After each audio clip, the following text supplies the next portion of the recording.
Hello, and welcome to Little Italy.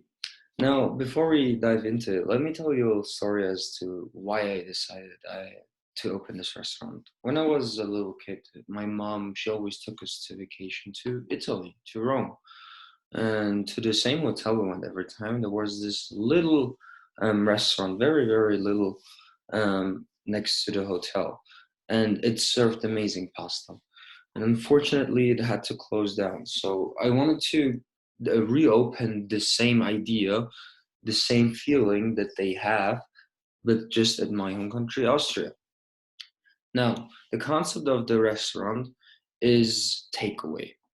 But it should be supposed to be a cozy environment with moss growing from the walls and some little Italian music playing in the background, and some wooden chairs all around that kind of like create this Italian atmosphere. Basically, a little bistro should feel as if the customer has just entered Little Italy.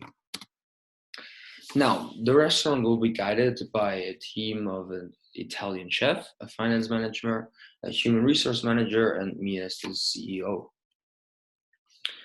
When it comes to the structure of the restaurant, I decided to go with a flat structure. And the reason for that is community and discipline. In restaurants, I have noticed that if waiters, bartenders, and cooks work in harmony and together as an equal team, the work is done much more efficiently and faster than when, for example, I don't know, a cook tells a waiter which table to serve just to implement their position of power to them.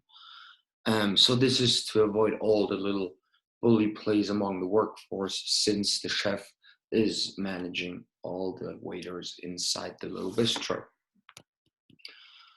Um, Running a restaurant is always a very stressful environment for the employees, which they also have to hide from the customers as well. So, in order to run a little bistro that serves coffee from 7 in the morning and pasta until 10 in the evening, the chef, who guides his helpers through the day, needs to have an encouraging and disciplinary guiding atmosphere towards the customer, towards the employees when the customers are around, but also show some love and affection towards Italy and their passion to food when they have time to do so, and kind of like act as a guide to inspire them to become maybe future Italian chefs.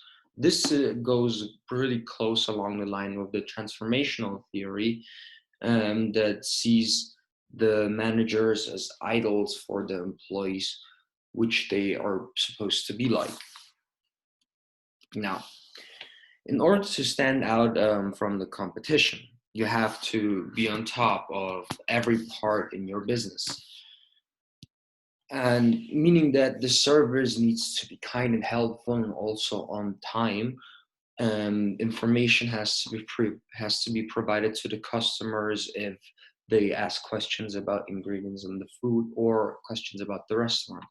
Basically, the atmosphere has to be adequately connected to the essence of the little bistro, which is Italy. Therefore, recruiting will also mainly focus on people who speak Italian as well as they do English, because when customers see waiters speaking Italian, they get the sense that they actually come from there, and therefore they get the whole experience, and also does not disturb the customers when they speak Italian while communicating with each other. Now, lastly, at this pie chart, you can see our investment distribution prioritizes rent and salary. Hold up, let me remove here. Yeah, and salary. This is because location is one of the most important factors to attract as many potential customers as possible. And salary, since we want to give our employees the amount of money that they deserve for working in such a high pressure, stressful environment. and maintaining such a high level of performance in kindness and serving the customers. And lastly, interior and materials are here to give the best Italian feeling to go. Thank you very much.